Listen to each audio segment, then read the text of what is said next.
Here's what's coming into view on Elevating Denver for July 2026. Experience Mount Blue Sky. Live in the moment. Enjoy life's beauty. Visit the no-cost farmers market. We're here because Andrea's great work in the community, and we can help her make it happen. And Florence Crittenden High School makes a difference. This garden is a really special thing. These stories and more are just ahead on Elevating Denver.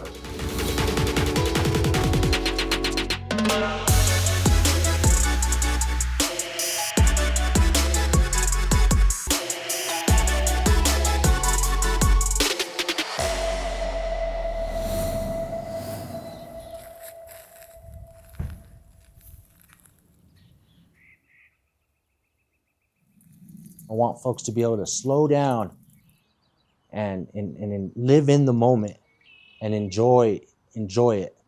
Enjoy life's beauty. Learn more about themselves by enjoying the silence, enjoying what Mother Earth has to offer, all the different plants, all the different animals, the different textures and smells, and use all senses when it comes to enjoying a place like this, because that's our true home, our true place of happiness is being close to Mother Nature and being amongst the trees.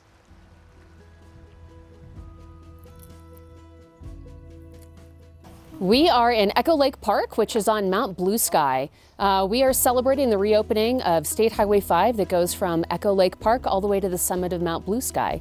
Mount Blue Sky has been closed for the last 18 months for road reconstruction and repair, and today we're here to do a ribbon cutting and celebrate the grand reopening of Mount Blue Sky to the public. 3, 2, 1. Visitors to the park and to the mountain will notice that the road is a lot smoother and a little bit higher up. People used to be able to park alongside of the road, but because we had to raise the road so high to insulate it from the permafrost and the tundra, people will notice that there's a little bit of an elevation and there's no parking along the road anymore. But otherwise, the experience is meant to be about the mountain and not necessarily about the road. So our hope is that people won't even really notice the new road that they drive on. This year, Denver Mountain Parks is taking over operations of visitor services from the Forest Service.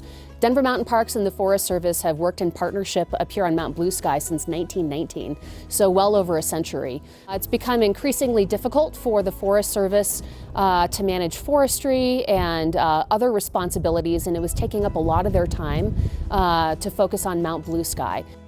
So we try to work together to figure out who can take the lead.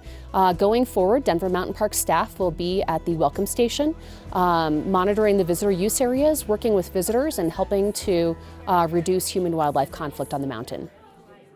The thing that I'm most grateful for is how amazing all the partners are that we get to work with.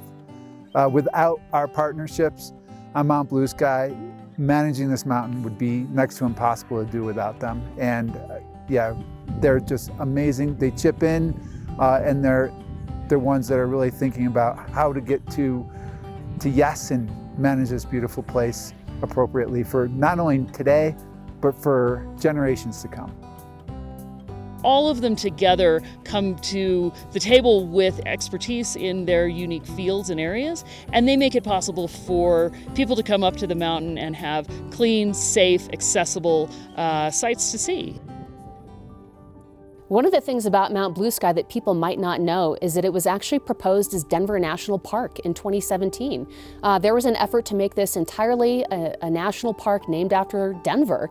That fell through for a lot of reasons, but it was a really interesting proposal, and Denver still has really strong ties to this mountain between the presence of Denver Mountain Parks, Denver Botanic Gardens, University of Denver, and the Denver Zoo Conservation Alliance. So this is sort of Denver's mountain. The mountain parks are 25 square miles of amazing opportunities. It's Denver's mountain backyard. This is the highest point, but certainly not the only point. And people should come and visit. They are amazing. They are wonderful. They are historical, but they're also very rooted in the present. And education about those things, learning about being in nature, the benefits of being in nature, we should all have those things. And so I would encourage everyone to go and visit a Denver Mountain Park as fast as they could. This area is the original homelands of Southern Cheyenne and Arapaho people, along with countless amount of other tribes. And Mount Blue Sky is a name that was chosen by my tribe to the new title. And we really embraced this new title, Mount Blue Sky. And it refers to the sacredness of this mountain. It refers to the connection that the Southern Cheyenne and Arapaho people have with this land, and as well as the beauty of our ceremonial way of life. So being able to find yourself in Mother Nature, to find your place in Mother Nature, and to understand that you are a part of it. You're not separate from it.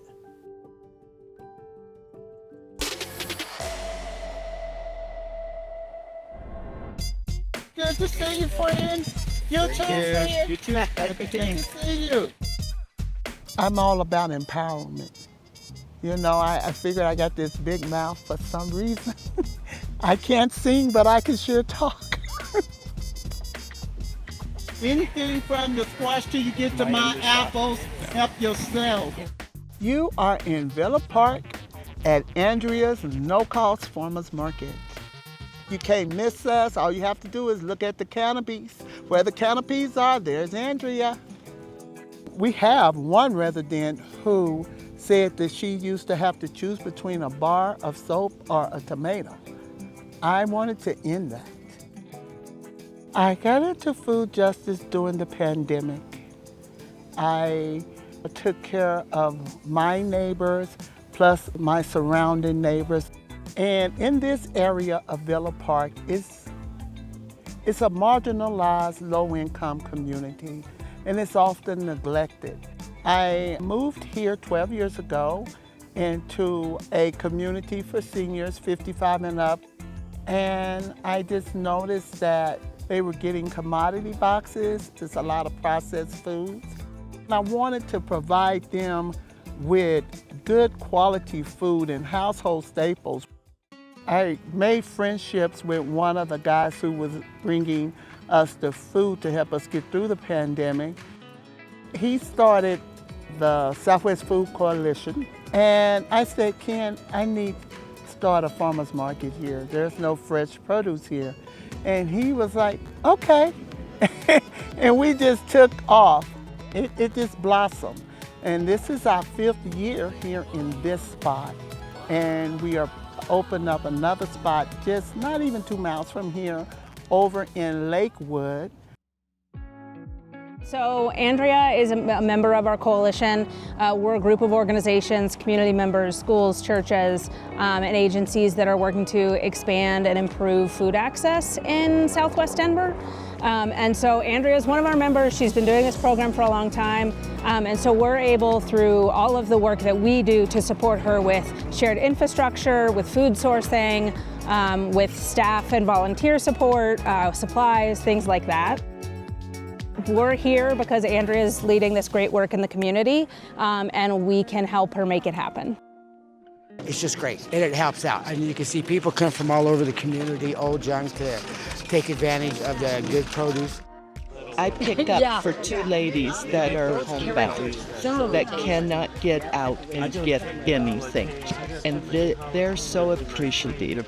They can't believe what we're getting. And they just cry when I bring their stuff back to them because they love what they're getting from these food banks. I only have 2 rules here, and it works. It is first come, first serve, and respect. When we respect each other, everybody gets to sit at the table. Everybody gets to eat. I had that sign created that only hero stands in this line because I noticed that some people were just ashamed to stand in food distribution line, and I wanted to remove that stigma. I can say that I have had people come from as far as Broomfield. I've just had that rainbow of a community, just sharing and spreading love, because I don't like to see myself as a food distributor. you know, a market that's giving away free food. I call us family. You know, we all get together, we laugh, we cry, we party, we tease each other. My main goal is to express the nutritional value of food. You don't have to be skinny, is what I try to tell people, because I'm certainly not. But you can still eat healthy. You can still feel good. I'm trying to use my loud voice and say, hey, we are here, we're people too. We need all of that stuff too.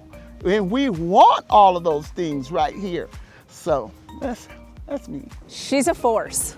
She's always found a way to make it happen amongst funding shortages, amongst lack of support from volunteers, amongst increases and decreases in food insecurity over the years, changes in grant funding, all sorts of things.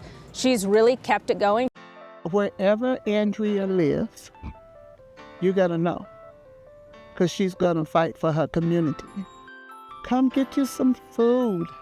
We welcome you, we embrace you.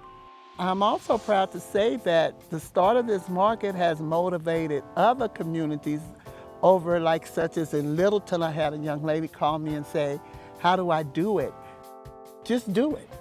Get you a table, get you a canopy, and just do it.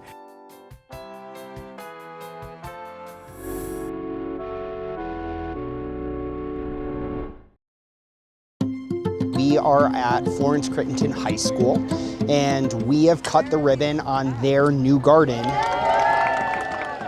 We're in the Valverde neighborhood within Denver, and we've been working for 2.5 years to make this garden a reality, and we're so excited to welcome the community and the students on the last day of school to the space. CASR funded the Gals Who Garden project here at Florence Crittenton to support the garden build out, as well as fund student interns to gain skills in horticulture and environmental sustainability to work in this space as they progress in their careers. Florence Crittenton High School is the largest school in the Denver metro area that happens to be serving students who are parenting and pregnant. This garden is a really special thing for a number of reasons. First and foremost, it's a really authentic way for some hands-on practical learning. And I believe deeply that authentic learning and learning with a purpose is what really ignites us and helps us dream and envision our futures and then turn that into a plan. And so having just more different experiences where our learning is really hands-on and visual, and we can see it and we can feel it and we can see what we're growing, we can see what we're building. We're planning something that's going to make a difference. That's awesome. And our students know it, and they can see it, and they can feel it. This is a labor of love, and it brings so much value to the neighborhood to see what gardens do and trees growing and giving life back to the neighborhood. I look at this as just the beginning of a long future of equity for not only for Valverde, but to build out and create more pocket gardens. What's amazing about this space is it's going to be designed for a number of different things. So first off, it's super important to have a garden that produces food in Valverde. It's a food desert, so there's no grocery store in this community at all. Second, our students need space in the outdoors. This area is going to provide shade, but it's also going to provide a space for students to learn about pre- and postnatal nutrition while growing the food for themselves. And the trees in the food forest are going to be growing fruit for students to be able to take home. Ideally, the early childhood education classrooms will also get in this space. You'll notice that behind me, there are garden beds that are tall, there are garden beds that are small, there are lots of sensory plants and bright colors all around. So we're kind of balancing that production of the space to get food home to families, but also the sensory experience and the beauty of being in a garden too. Something that made this project really stand out is all the community partners that came together to make it successful and how it was really rooted in community. The Neighborhoods Association had a strong presence in this project. The Gals Who Garden were a really important partner as well to get it off the ground. Then we have DPS as well as Sustain Ed. So all these different organizations, along with the parks people as well, supporting the tree planting and food forest component, all came together to make a really comprehensive, exciting, collaborative project.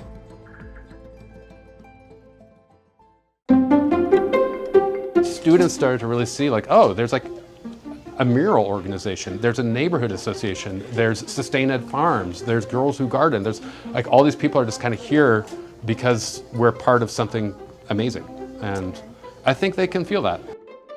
When you eat good, healthy food, you feel better, you act better, you do better, your brain, everything works better. And so that's what I want for our youth. That's what I want for this community. We want to pour into this neighborhood. We've been blessed beyond measure. And so that's what this means to the girls. They will have a future, a launching pad. Maybe they become a writer. Maybe they create a salsa, famous salsa, and become entrepreneurs. It means so much, and it brings so much value. We are so proud to have students and community members in this space, that it's a community resource, it's building capacity at the school. The partnership is what makes it so special. Cassers mini grants support a lot of small projects like this, and even with $50,000, we can make a really big impact. Projects like this support community resiliency, community cohesion, getting people outside, getting connected, and that really contributes to Cassers' climate action and climate resiliency goals. It's just the beginning. It's almost like we've made it to the starting line, and we can't wait to continue to see what innovation is going to happen right here in Val Verde.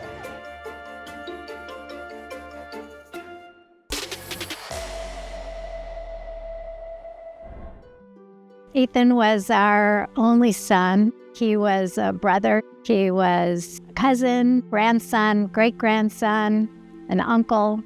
Ethan was a very loving, kind, intelligent young man. He was a prolific writer and loved to write and wrote very well. He was a published author at the age of 15. He was a sweet boy who grew into a very wise and introspective young man. The last entry in his journal was 2 days before he died. He wrote, "Arriving safely to my destinations, driving, especially with so much time in the car and seeing lots of accidents today. Ethan deserved to arrive safely home that day, as we all do." January 19th of 2019, we got this call and they said that you need to get to the hospital immediately. Your son has been in a serious car crash. And that's what started the nightmare of our lives. Ethan was proceeding through a green light, and a extremely intoxicated, drunk and drugged driver blew through a red light at almost 100 miles an hour, hit Ethan's car. His car rolled over several times, and he was severely injured to the point that he was unable to survive. And after many horrible hours of waiting, we were brought to see him because there was nothing else that they could do for him before they disconnected him from life support. No one can grasp the horror and the depth of this kind of a loss, the loss of your child. Ethan was 28 years old, but he was our child. It was just unimaginable. We, of course, were taken under with the wings of our friends and our family, but also we were very fortunate to have an incredible team of lawyers and victim advocates, investigators at the Denver District Attorney's Office. We also were in contact with Mothers Against Drunk Driving. We were always very excited when we received the information about the Memorial Sign Program. The Memorial Sign Program is a way of honoring people who have been killed in traffic incidents around the city of Denver, and to give their family a very vibrant reminder that the city cares and that we all care deeply about what happened. It's also a way for us to remind drivers not to drink and drive, not to drive carelessly or recklessly, and to ensure that we as a city are doing better on traffic safety. So when we finally were able to have our program and bring Beth McCann, the DA at the time, our district attorney team, people from MAD, lots of friends and family together to honor Ethan and have this sign at the place where he lost his life. It really meant a lot to us to be able to honor him in that way, and to know that that sign was going to be there for a long time. We have a small but mighty team who puts this together. Jenny Lomelli in our office, Julie Brackley, and others really work with the victim families. Victim advocates as well get involved, work with the families to get them to understand what we're trying to do, make sure that they're comfortable with it, and then set up an event where they get to speak, they get to help dedicate the sign, and they know where the sign is, so that when they're coming by that intersection or that location, they can look up and see the name of their loved one so dramatically reflected. You know, I've actually gone to the dedication of 4 or 5 of these signs over the last year and a half, and it is such an emotional event. Gives you a sense of how important this is to the families who have suffered these terrible losses, and how important it is as well that we as a community pay attention.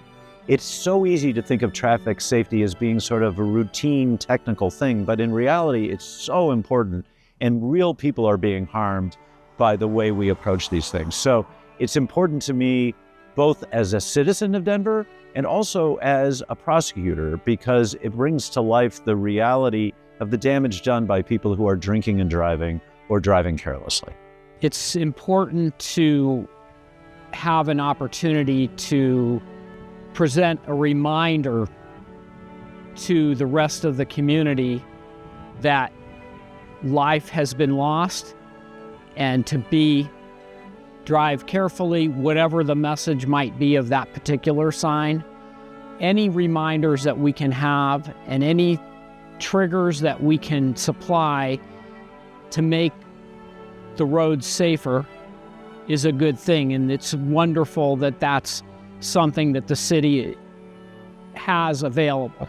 Also, having a ceremony at the sign for us was reassuring, because we had all that support and love around us, and that brought everyone together in one spot at one time and made us feel supported and loved. Grieving is as personal as your fingerprint. Everybody deals with it differently. People don't always know what to say or do when they know that I've lost my son, and that's okay. For us, it's just been really important to honor Ethan at every opportunity that we can, to talk about him, to remember him. What we discovered is that time helps.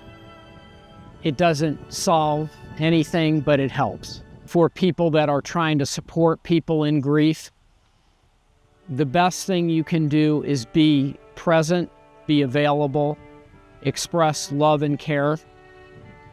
The specific words can get confusing and convoluting. Presence is very important. I would just urge people, when you drive by one of these signs, just take a moment to reflect on what it really means. And I know that I do now, having been at these placements where family comes together, I see these signs in a very different way.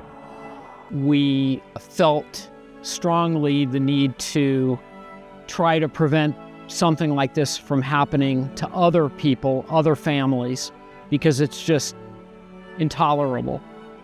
And it's 100% avoidable and preventable. This sign says, "Look at me. Please do not drink and drive, so that we can all get home safely to our loved ones."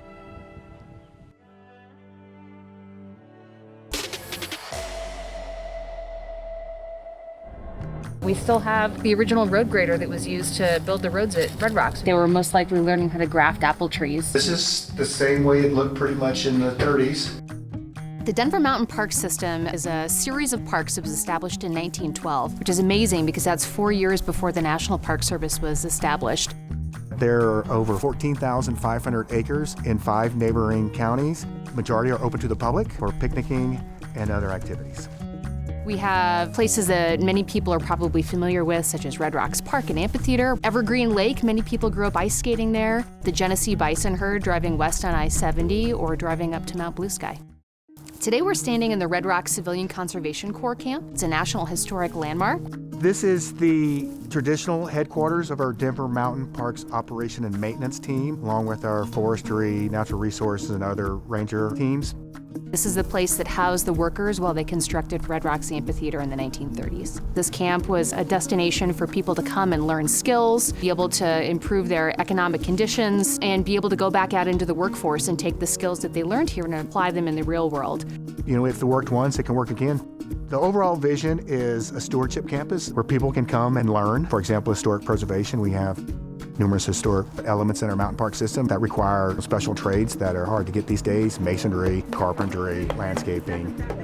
There were 200 young men that lived here in 4 different barracks, and we're taking one of those barracks and turning it back into a barrack. So it'll have beds, bathrooms, and infrastructure to accommodate overnight lodging so that people can come here and have a residential experience for their workforce development. We will also have a mess hall that's been here since the 1930s. We're converting that into an education center where people can learn the classroom component of different types of skills that they might learn. This will be their base of operations so that they can go out and practice those skills throughout the Denver Mountain Parks. And this is the one that's going to be rehabilitated into barracks again. You can see that we have the windows all boarded up and covered up. That's because we pulled out the original windows for restoration. Those are being worked on right now by a historic preservation carpenter. Folks would come up and utilize these buildings for various purposes over the years. But as you can see, they deteriorated over time and are not necessarily suitable for occupancy at this point in time. You're seeing the original concept of an open space where there's a bed under every window and the men would just live in here as a group. This will be split up into maybe 8 to 10 individual little dormitory bunks. These floors are awesome. They're beat up, but they have a lot of character. So we're maintaining a lot of that historic character of this building by just doing a light restoration of these floors. Let's see what it looks like when it has been rehabilitated. So come on in. We're looking at Barrack 5. Serves now as the Mountain Park Operational Administrative Headquarters. When we went through our design process, we wanted to maintain that feel of an open barrack, so we have very few walls. These are all original windows, and we painted them with traditional linseed oil paint, which is what would have been utilized during the period of occupation. This is the floor. This floor is 1930s. Just a little sanding on it. It's a little stain. They'll look like they did in the 30s, but they'll provide the modern amenities and safety factors that would allow us to activate it for that training program. They all provide a purpose similar to what they were intended for back in the New Deal days. We're looking at about a 9-month construction schedule, so hopefully by the summer of 2027, we'll have these buildings operational. The whole mountain park system is a valuable resource to the city and county of Denver and for our neighboring communities, and we want to have them more accessible to everyone. It'll be very worthwhile for the community, and then also we think we can get some value out of it by introducing people to our mountain park system, giving them some purpose, professional, personal growth, and hoping that they can take that and pass it forward.